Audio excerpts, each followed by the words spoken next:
Hello, on se retrouve aujourd'hui pour un book haul, mais un book haul un peu spécial puisqu'il s'agit de mes achats aux Imaginales, puisque j'y suis allée du coup le week-end dernier avec Mélanie et c'était notre première fois à toutes les deux pour ce salon, enfin dans ce salon, et j'ai beaucoup aimé, on y allait du samedi au dimanche et ça a été une très belle découverte.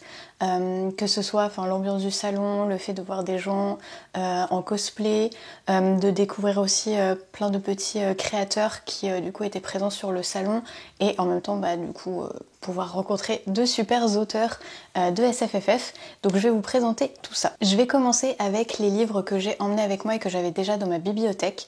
Alors, je me suis fait dédicacer les tomes 3 de Capitale du Nord et Capitale du Sud, puisqu'il ne me reste que ces deux-là à lire pour clôturer du coup ma lecture de cette saga du coup de le cycle de la Tour de Garde.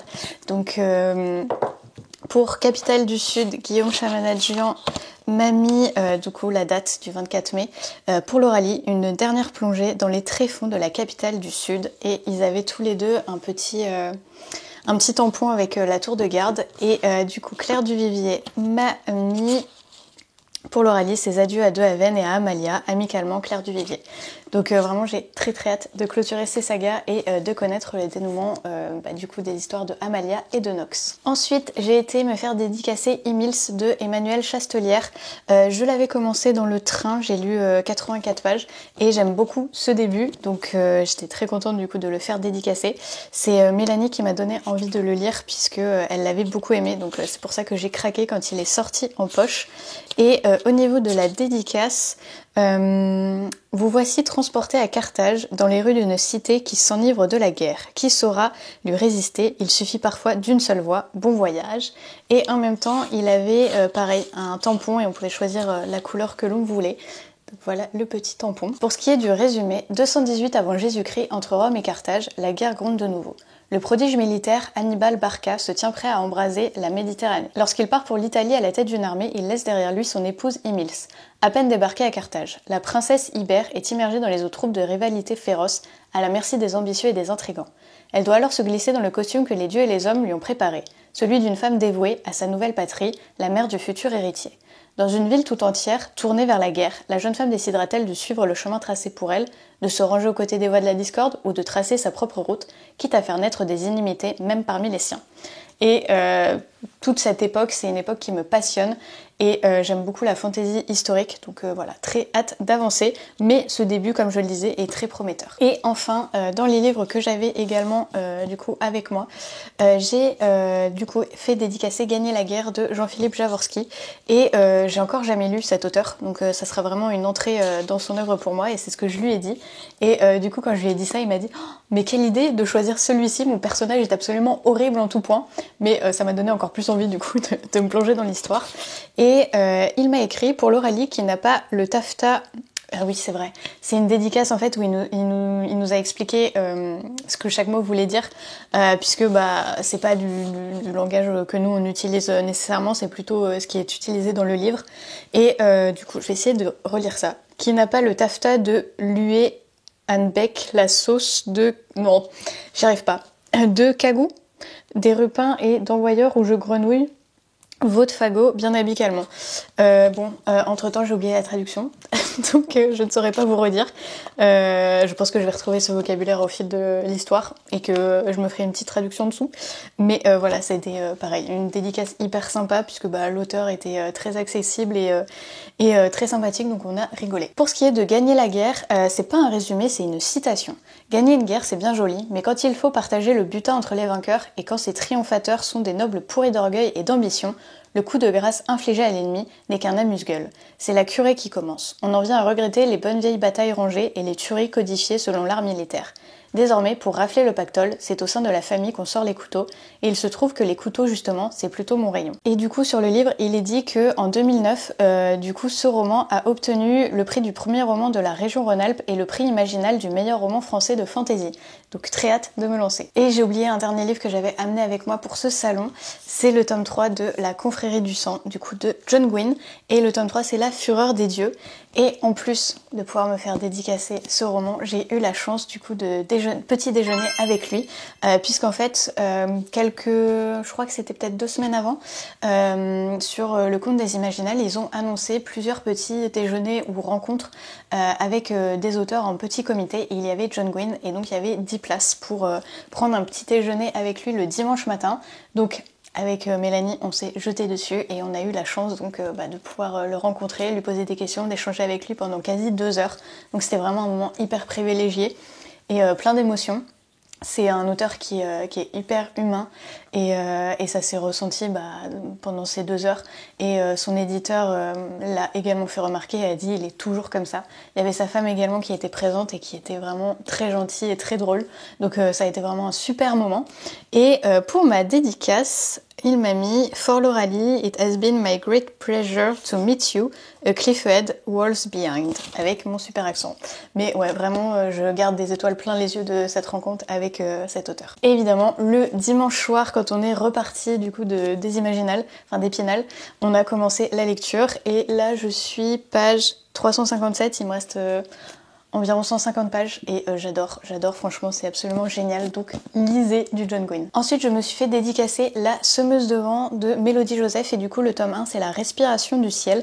Je ne connaissais pas cette autrice mais Mélanie la connaissait et du coup on a été la voir et le résumé m'a donné envie donc je me suis dit pourquoi pas.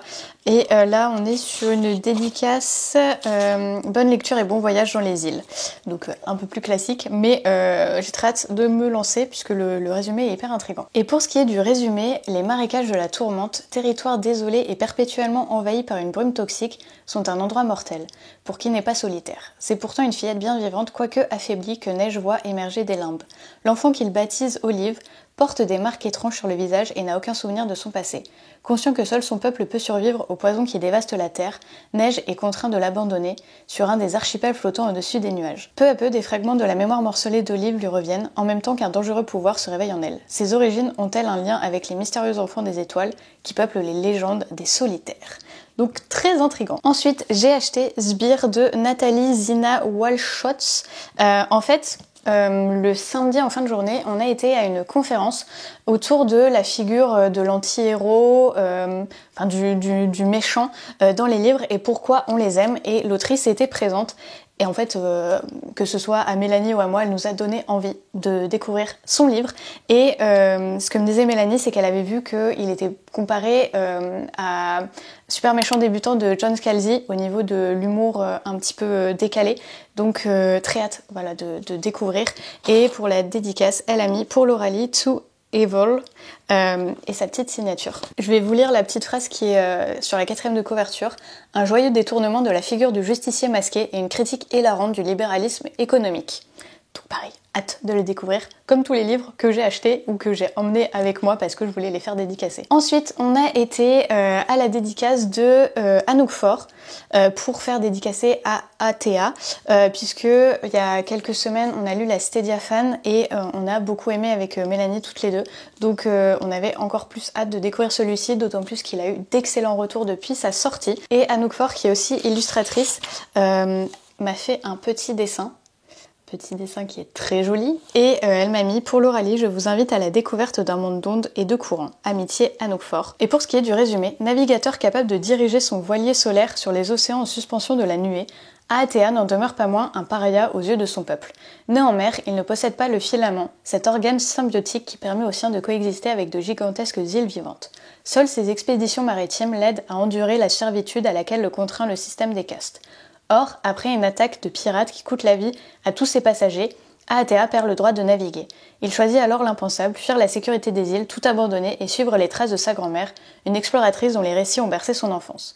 Tandis qu'un froid inhabituel s'abat sur le monde, Aatea part seul sur les flots instables, déterminé à voyager plus loin que quiconque. Cependant, dans la nuée où tout se dévore et se déchire, de nombreux dangers guettent le navigateur. Des dangers mais aussi des rencontres de celles qui ancrent une vie et lui donnent un sens. Et j'ai vraiment très hâte du coup de me lancer dans ce roman puisque comme avec ma lecture de La Cité diaphane, j'ai trouvé que c'était un roman vraiment unique. Donc j'espère retrouver ce sentiment en lisant celui-ci. Et pour mes 2 derniers achats, il s'agit de 2 livres de la maison d'édition Plume Blanche. Le premier a été motivé par le fait que j'ai vu d'excellents retours sur le compte de Rémi dans l'encre de la magie, sur cette saga qu'il a a relu du coup, enfin les 2 premiers tomes qu'il avait lus et qu'il a relu genre 3 semaines après. Donc je pense que c'est un argument de vente absolument génial quand tu fais une relecture 3 semaines après avoir lu les 2 premiers tomes. Donc j'ai pris le tome 1 de Les Carmidor d'Olivia Gomez et le tome 1 c'est Trahir et Survivre. Et du coup quand je l'ai fait dédicacer, je lui ai dit est-ce que c'est une trilogie? Elle m'a dit non, il y a 5 tomes de prévus. Donc j'ai fait ah 5, ok, bon, on y est pour un long moment. Mais elle était vraiment très gentille et elle m'a mis bienvenue à Corrance, j'imagine que c'est le nom du royaume. Où les liens du sang n'empêchent pas de le faire couler par ambition. Très belle lecture. Et pour ce qui est du résumé, alors, il n'est nulle gloire sans nom. Le royaume de Rubizie se déchire entre l'ouest, appauvri par de graves sécheresses, et les riches duchés de l'est dont l'influence menace le roi. Mus par l'ambition, les nobles continentaux et la puissante famille Carmidor s'allient contre la dynastie royale. Seule la princesse héritière d'Ista Arvania échappe au massacre. Entre complot, assassinat et montée en puissance d'une secte religieuse prédisant le soulèvement des océans, les Carmidor doivent lutter pour leur survie, quels que soient les sacrifices. Plus que les autres, ils le savent, les vagues les plus dévastatrices seront faites de larmes et de sang. Pareil, j'arrête pas de le dire, mais très hâte de découvrir cette saga. Et enfin, mon dernier achat, il s'agit de Écho d'humanité, le premier tome de Johan Dubois. Et j'ai beaucoup aimé la dédicace parce qu'en fait, Mélanie faisait dédicacer le sien avant et moi j'étais à côté à me faire dédicacer les Carmidor, donc j'ai absolument rien entendu de ce qui se passait à côté. Et en fait, j'arrive et il me dit est-ce que tu peux signer? Du coup, je te demande comment ça signer parce que c'est moi qui veux une signature. Et en fait, ce qui est original, c'est que dans son livre, les personnages signent un contrat où ils donnent leur corps et donc il fait signer également un contrat.